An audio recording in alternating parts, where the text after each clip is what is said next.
Baik, teman-teman sekalian yang saya banggakan, terima kasih atas waktu dan kesempatannya untuk menunggu kita menyampaikan konferensi pers pada malam hari ini.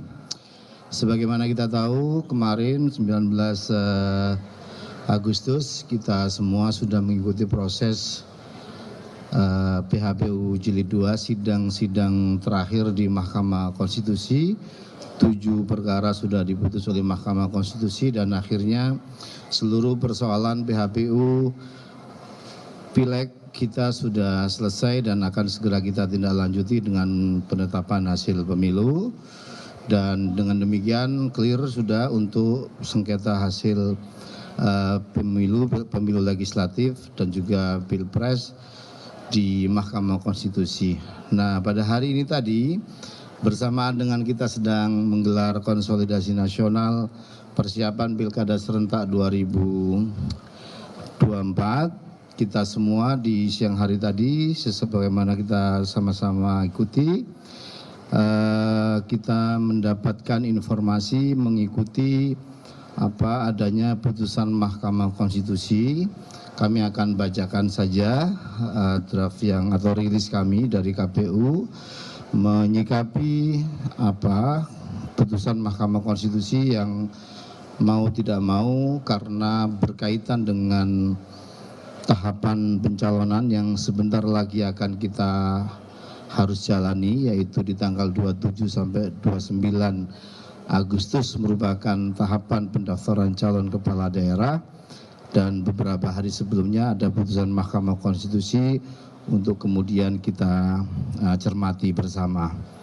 Pada hari ini Selasa 20 Agustus 2024, Mahkamah Konstitusi telah membacakan putusan uji materi terhadap Undang-Undang Nomor 10 Tahun 2016 tentang perubahan kedua atas Undang-Undang Nomor 1 Tahun 2015 tentang penetapan peraturan pemerintah pengganti Undang-Undang Nomor 1 Tahun 2014 tentang pemilihan gubernur, bupati dan wali kota menjadi undang-undang pilkada yang akan berpengaruh terhadap tahapan pendaftaran pencalonan kepala daerah yang dilaksanakan 27 Agustus sampai 29 Agustus. Dalam hal ini terdapat beberapa putusan Mahkamah Konstitusi yang secara substansi akan berpotensi merubah persyaratan pencalonan kepala daerah sebagaimana diatur dalam Peraturan KPU Nomor 8 Tahun 2024 tentang pencalonan gubernur dan wakil gubernur, bupati dan wakil bupati, wali kota dan wakil wali kota sebagaimana di PKPU 8 2024, yaitu putusan nomor 60/PU/22 yang dimohonkan oleh Partai Buruh dan Partai Gelora terkait dengan penafsiran konstitusional Mahkamah Konstitusi terhadap ketentuan pasal 40 ayat 1 Undang-Undang Pilkada yang secara tekstual diatur juga dalam pasal 11 ayat 1 PKPU 8 2024 sebagaimana yang dituangkan dalam amar putusan terkait dengan persyaratan partai politik atau gabungan partai politik dapat mendaftarkan pasangan calon jika telah memenuhi persyaratan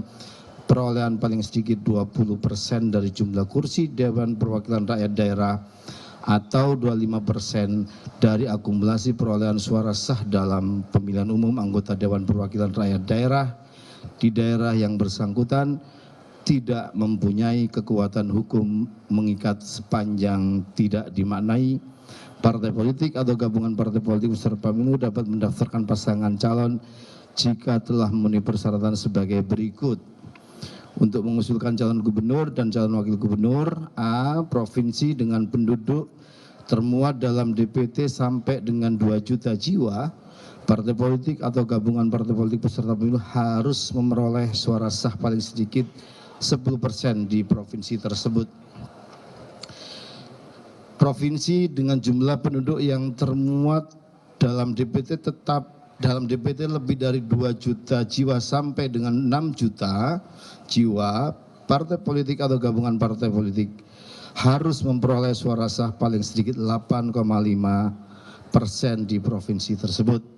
C. Provinsi dengan jumlah penduduk yang termuat pada DPT lebih dari 6 juta jiwa sampai dengan 12 juta jiwa, partai politik atau gabungan partai politik peserta pemilu harus memperoleh suara sah paling sedikit 7,5% di provinsi tersebut. D. Provinsi dengan jumlah penduduk yang termuat DPT-nya lebih dari 12 juta jiwa, partai politik atau gabungan partai politik peserta pemilu harus memperoleh suara sah paling sedikit 6,5% di provinsi tersebut. Untuk mengusulkan calon bupati dan wakil bupati, calon wali kota dan wali kota, A. Kabupaten kota dengan jumlah penduduk termuat pada DPT dengan 250.000 jiwa, partai politik atau gabungan partai peserta pemilu harus memperoleh suara sah paling sedikit 10% di kabupaten kota tersebut. B. Kabupaten kota dengan jumlah penduduk yang termuat pada daftar pemilih tetap 250.000 sampai dengan 500.000 jiwa, partai politik atau gabungan partai politik peserta pemilu harus memperoleh suara sah paling sedikit 8,5% di kabupaten kota tersebut. C. Kabupaten kota dengan jumlah penduduk yang termuat pada daftar pemilih tetap lebih dari 500.000 sampai dengan 1 juta jiwa, partai politik atau gabungan partai politik peserta pemilu harus memperoleh suara sah paling sedikit 7,5% di kabupaten kota tersebut. D. Kabupaten kota dengan jumlah penduduk yang termuat dalam DPT lebih dari 1 juta jiwa, partai politik atau gabungan partai politik harus memperoleh suara sah paling sedikit 6,5% di kabupaten kota tersebut.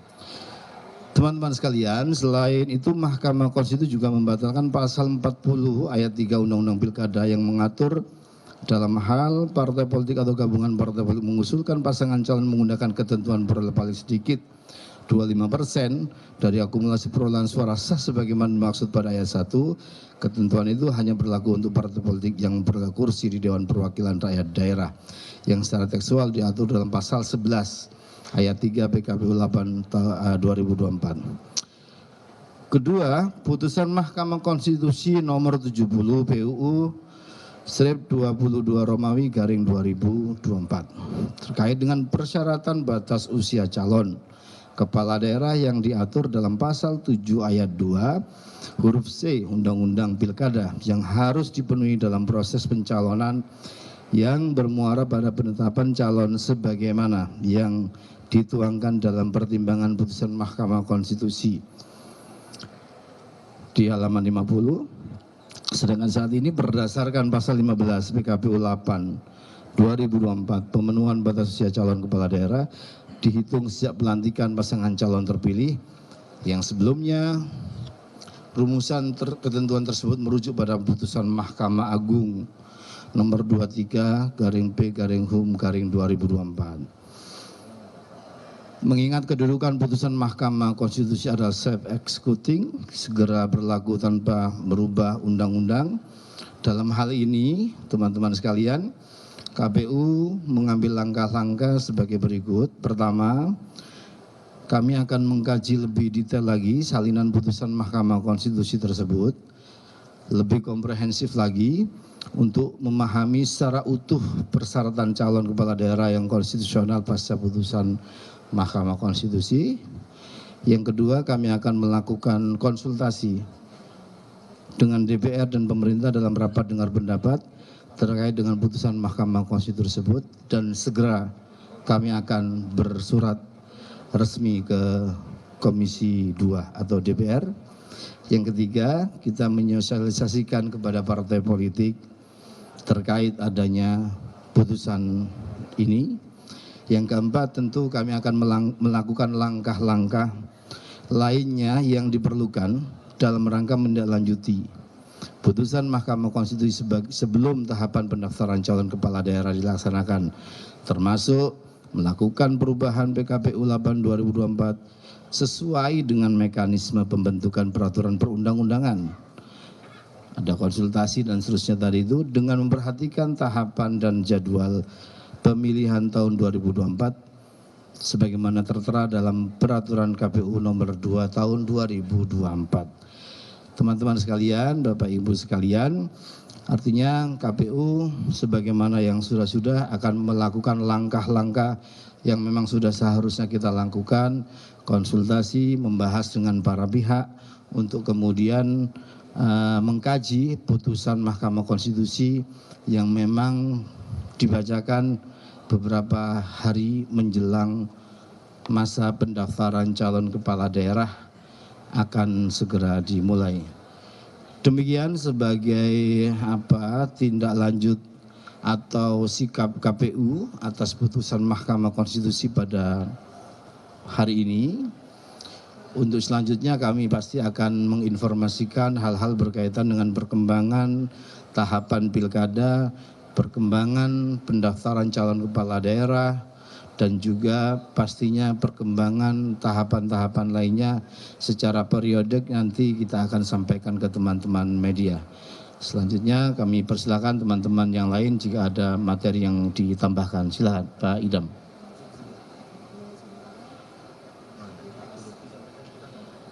Bapak Ibu sekalian, karena kami juga sedang kegiatan dan belum melakukan arahan dari pimpinan KPU RI sekaligus penutupan kegiatan, kami dari KPU RI menyampaikan terima kasih atas atensi dan kesabaran teman-teman, karena juga sore tadi salinan putusan Mahkamah Konstitusi baru kita terima dan kita baru bisa bertemu pada malam hari ini. Terima kasih atas waktu dan kesempatannya. Assalamualaikum warahmatullahi wabarakatuh. Download Tribun X sekarang, menghadirkan lokal menjadi Indonesia.